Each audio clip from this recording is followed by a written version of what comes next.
आप सभी का हार्दिक स्वागत करता हूं अपने YouTube परिवार MRS स्टडी में। तो डियर, हमारे कई सारे व्यूअर्स का यह सवाल आ रहा है कि सर मैकेनिक्स ऑफ मटेरियल आप हमें पढ़ा दीजिए, क्योंकि हमारे कॉलेज में पढ़ाई नहीं हो रही है। तो आई डोंट नो कि हाउ मेनी कॉलेजेस में ये सब्जेक्ट पढ़ाई हो रही है, बट कई सारे लोगों का रिक्वेस्ट आ रहा है। ओके, और तो मैंने देखा कि चलो रिक्वेस्ट आ रहा है तो उस पर स्टार्ट किया जाए।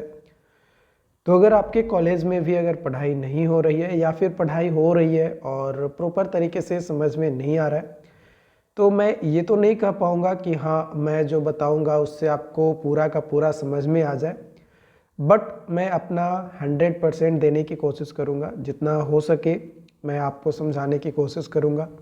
अगर समझ में आए तो आप कमेंट बॉक्स में यस या नो में जवाब दीजिएगा, जो भी मैं लेक्चर्स को लूँगा, ताकि मुझे एक रिव्यू मिल सके कि हाँ मैं जो बता रहा हूँ आप लोगों को वो आपके लिए हेल्पफुल हो रहा है।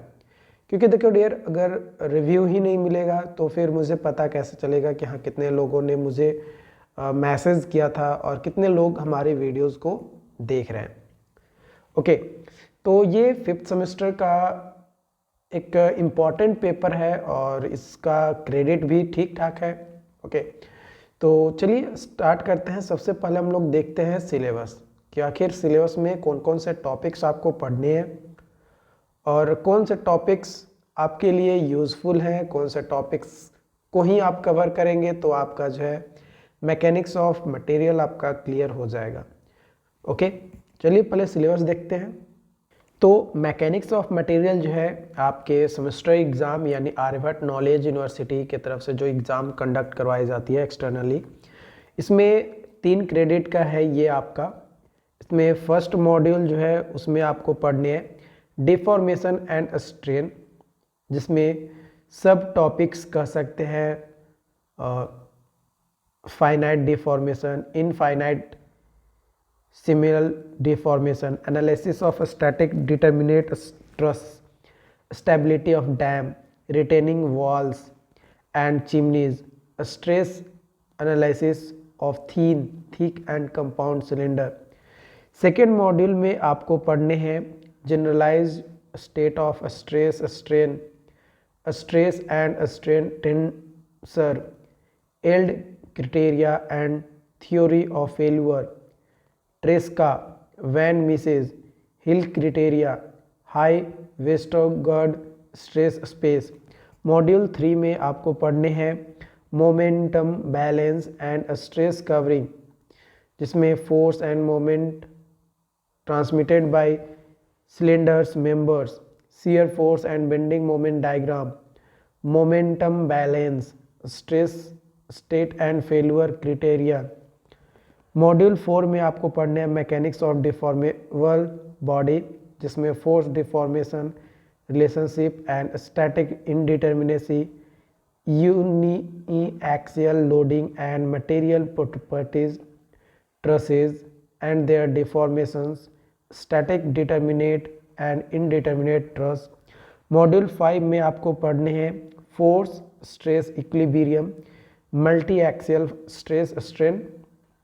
एंड मॉड्यूल 6 में आपको जो है पढ़ने हैं डिस्प्लेसमेंट, जो कि डिस्प्लेसमेंट स्ट्रेन के बारे में, multi axial strain and multi axial stress strain relationships के बारे में आपको डिस्कस करने हैं। नेक्स्ट है आपका मॉड्यूल नंबर 7।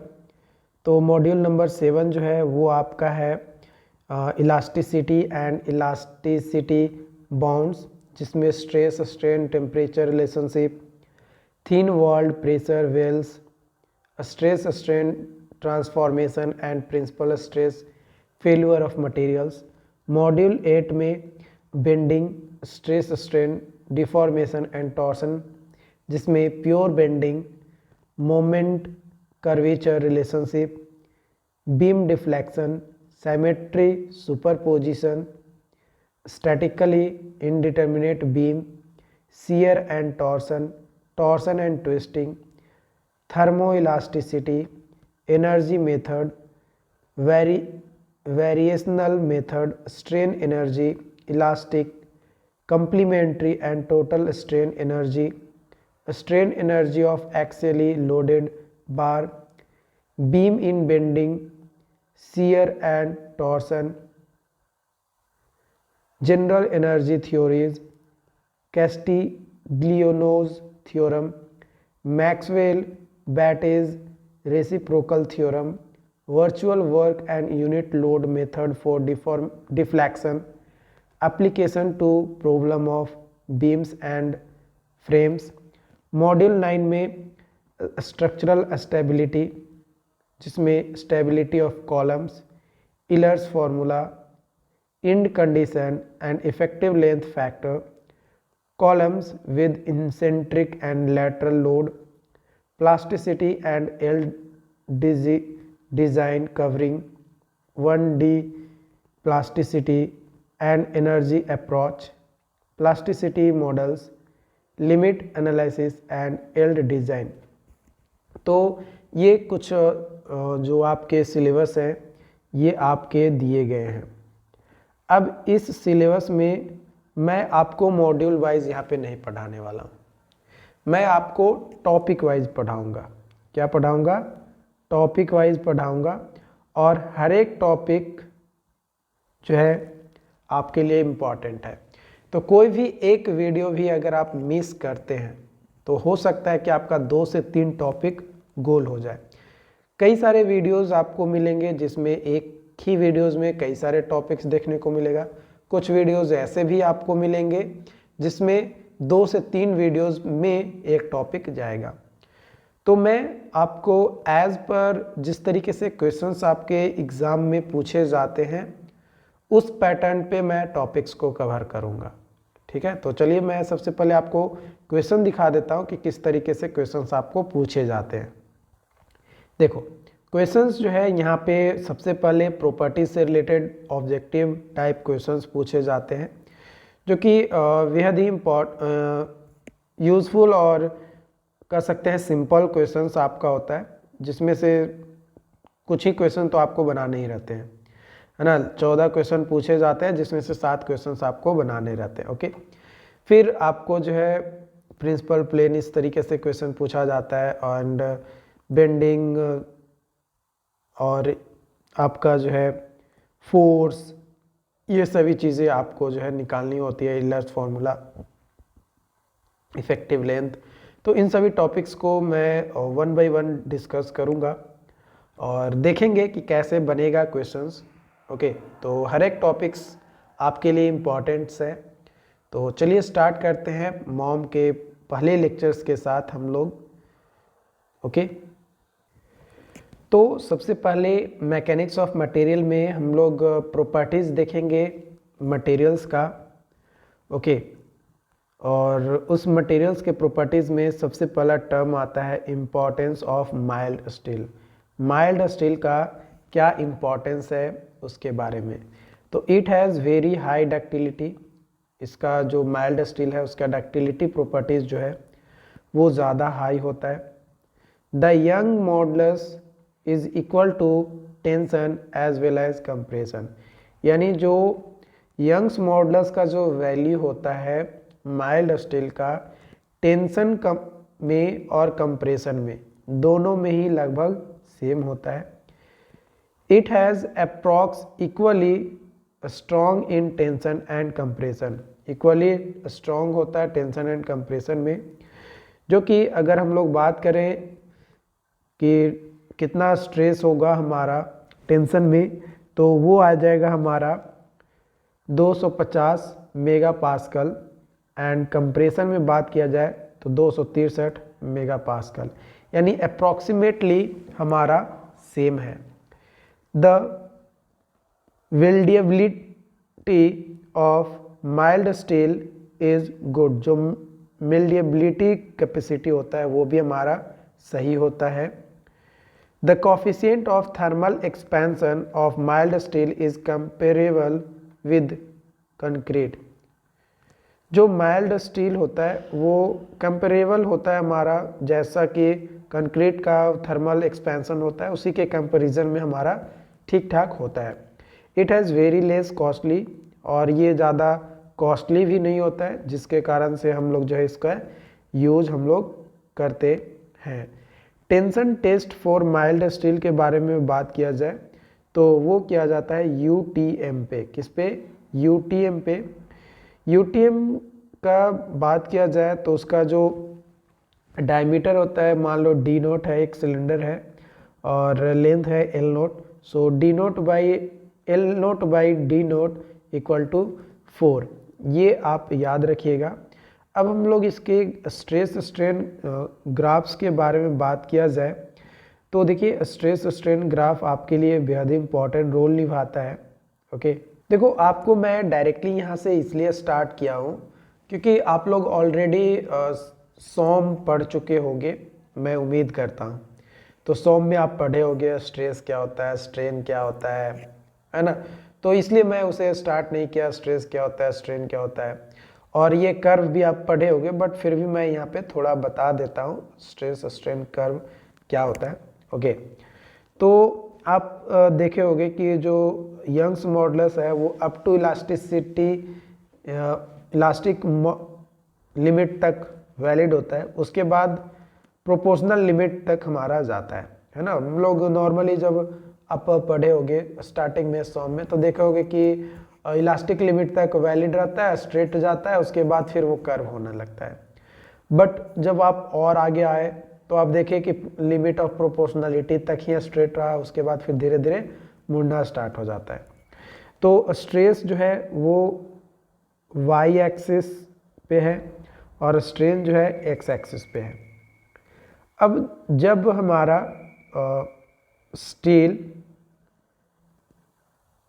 डिफॉर्म होना स्टार्ट किया तो जिस पॉइंट पे वो डिफॉर्म होना स्टार्ट किया तो वो पॉइंट हमारा कहलाया Y P yield point. Okay, और एक ऐसा भी पॉइंट आता है जिस पॉइंट पे वो टूट जाता है, मतलब आया और यहाँ से इसके बाद अगर उस पे लोड आया तो वो टूट जाएगा, वो बर्दाश्त नहीं कर पाएगा। ठीक है, तो उस पॉइंट को हम लोग कहेंगे नेक पॉइंट। और जिस रीजन पे मैक्सिमम हमारा स्ट्रेस हो और मैक्सिमम स्ट्रेन हो उस पॉइंट और जो नेकिंग पॉइंट था, ये दोनों के बीच में जो एक रीजन, जो काल्पनिक रीजन हम लोग डेवलप करते हैं, इमेजिनरी रीजन्स जो डेवलप करते हैं, उस रीजन्स को हम लोग नेकिंग रीजन कहते हैं, जो कि माइल्ड स्टील के लिए 25.3% होता है। और हम लोग स्ट्रेस के बारे में बात किया जाए तो वो हमारा 250 MPH माइल्ड स्टील के लिए है। और HYSD वार हमारा दो कैटेगरीज में आता है, एक Fe 415 और एक Fe 500, जो कि जनरली हम लोग यूज करते हैं। तो स्ट्रेस क्या होता है? इंटरनल रेजिस्टेंस होता है with deformation to the cross sectional area. इसको सिग्मा से इंडिकेट किया जाता है। Sigma is equal to load by area या फोर्स बाई एरिया होता है। यूनिट के बारे में बात किया जाए तो न्यूटन पर mm स्क्वायर होता है। टेंसाइल स्ट्रेस होता है, कंप्रेसिव स्ट्रेस होता है। ओके, टेंसाइल स्ट्रेस में क्या करते हैं, कोई भी रॉड है या कोई स्टील है उसको हम लोग लेकर खींचते हैं, है ना, तो वो टेंसाइल होता है। और किसी को अगर हम लोग दबाते हैं तो वो कंप्रेसिव हो जाता है। अगर टेंसाइल ले रहे हैं तो पॉजिटिव लेंगे, कंप्रेसिव ले रहे हैं तो निगेटिव लेंगे। मतलब कि अगर किसी चीज़ को खींच रहे हैं तो उसमें पॉजिटिविटी बढ़ेगा और कंप्रेस कर रहे हैं तो वो घटेगा। तो इसलिए जो है पॉजिटिव और निगेटिव लेकर हम लोग चलते हैं। स्ट्रेन भी सेम केस, टेंसाइल स्ट्रेन और कंप्रेसिव स्ट्रेन हम लोग लेकर नॉर्मली लेकर चलते हैं, क्योंकि टेंशन फोर्स के कारण जो हमारा लेंथ में चेंजेस आएगा उसे टेंसाइल स्ट्रेन हम लोग कह सकते हैं।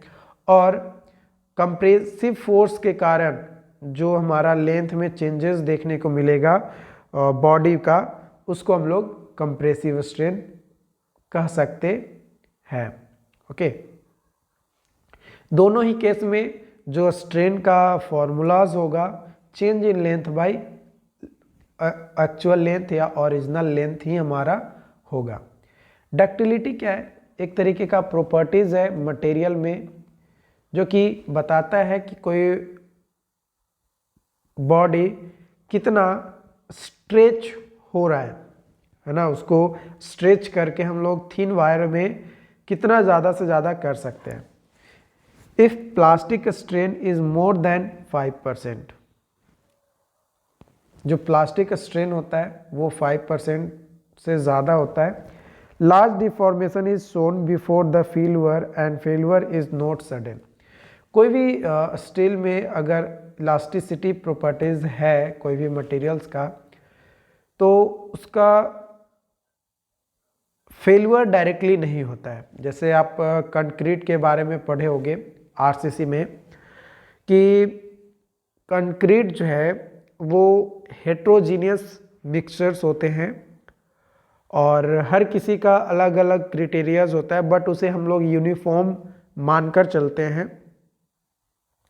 तो जब भी हम लोग उसे यूनिफॉर्म मानकर चलते हैं तो समझते हैं कि वो जब भी फेल करेगा हमारा कंक्रीट तो एग्रीगेट, सीमेंट, सैंड, ये सभी चीज़ें एक साथ फेल करेंगे, बट एक्चुअली ऐसा होता नहीं है।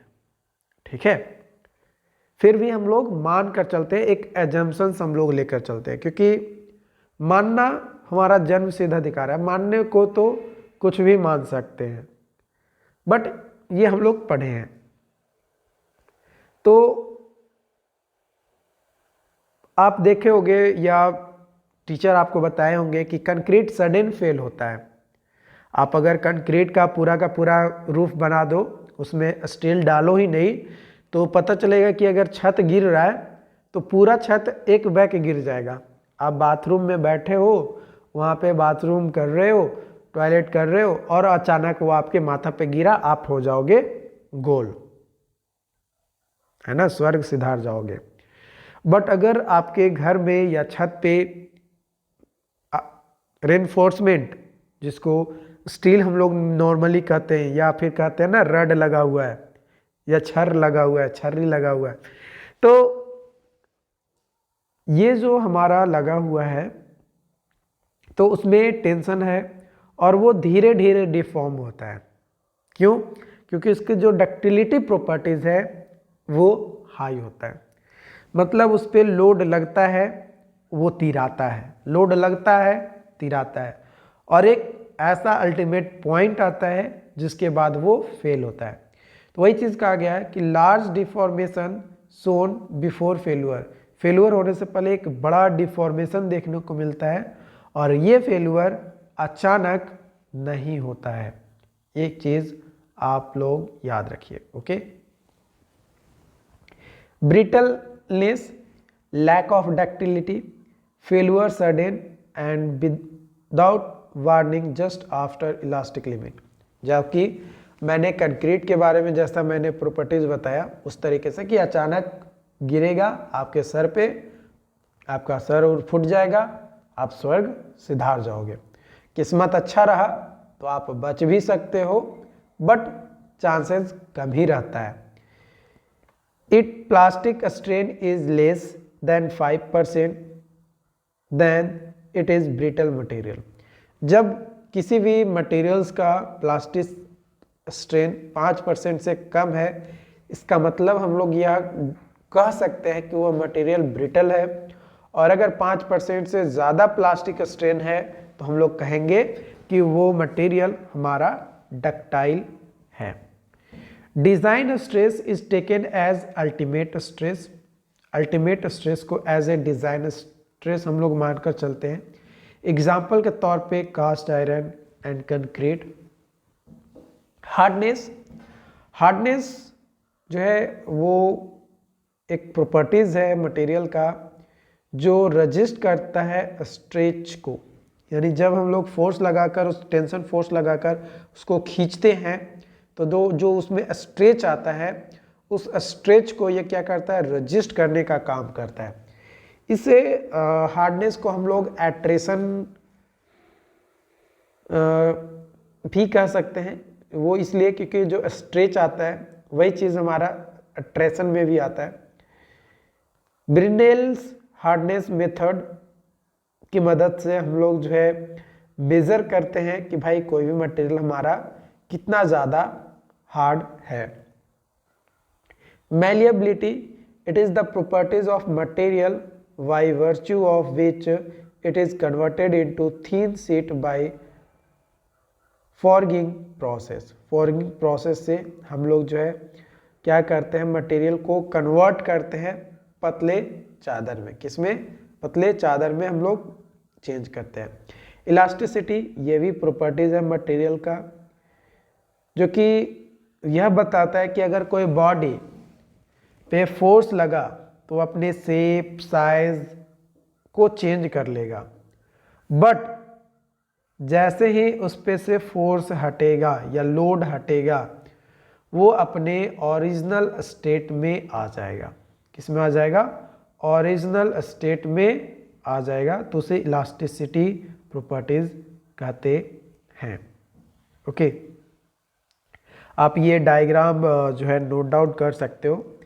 If you want then you will take the screenshot and directly बना सकते हो। ऐसे ही इसका अगर पीडीएफ आप लेना चाहते हो तो नीचे डिस्क्रिप्शन बॉक्स में हमारे ऐप इंजीनियर प्लस होगा, उसे आप डाउनलोड कर लो। आपको वहाँ से जो है नोट्स जो है मिल जाएंगे, आप वहाँ से प्राप्त कर सकते हो। प्रूफ स्ट्रेस क्या होता है, सबसे पहले आप ये डायग्राम देखो। कुछ समझ में नहीं आ रहा है क्या सर, क्या बता दिए, कुछ तो समझ में आ नहीं रहा है। प्रूफ स्ट्रेस क्या होता है तो समझ में आया नहीं, तो अब करे क्या, तो करे क्या, है ना, कुछ भी समझ में नहीं आया। तो देखो, प्रूफ स्ट्रेस, प्रूफ का मतलब क्या, कि जिसे साबित करना पड़े, है ना, जिसे साबित करना पड़े, वही ना हमारा प्रूफ हुआ जी।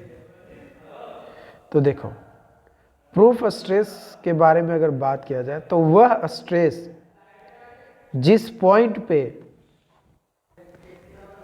पे कोई मटेरियल हमारा प्लास्टिक डिफॉर्मेशन ना हो, यानी वह पॉइंट जिस पे कोई भी मटेरियल प्लास्टिक ना हो और उस पॉइंट पे जो स्ट्रेस जनरेट होगा उसे हम लोग कहेंगे प्रूफ स्ट्रेस। उसे क्या कहेंगे हम लोग, proof stress. Proof stress is the point at which material exists 0.2% of plastic deformation। Proof stress एक वैसा पॉइंट होता है जिस पे कोई भी मटेरियल 0.2% प्लास्टिक डिफॉर्मेशन हमें देता है, और अगर उस पॉइंट से आगे गए, ठीक है, उस पॉइंट से अगर आगे गए तो 100% चांसेस है कि हमारा जो मटेरियल है वो प्लास्टिक डिफॉर्मेशन देगा। तो उसे ही हम लोग प्रूफ स्ट्रेस कहते हैं। और इसी प्रूफ स्ट्रेस को हम लोग डिज़ाइन स्ट्रेस भी कहते हैं। इसी प्रूफ स्ट्रेस को हम लोग डिज़ाइन स्ट्रेस भी कहते हैं।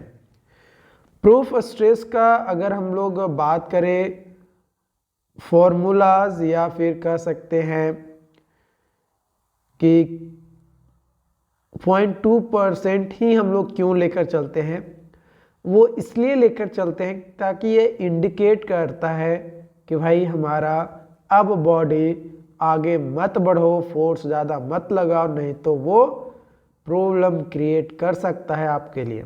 बोलते हैं ना कि 100 रुपया आपके पास है, अगर 1 रुपया चलो कोई ले भी लिया तो भी आप काम चला सकते हो, बट अगर 100 रुपया में से आपको 98 रुपया कोई ले ले और कहे कि आप कोई काम करो, तो आप काम नहीं कर पाओगे।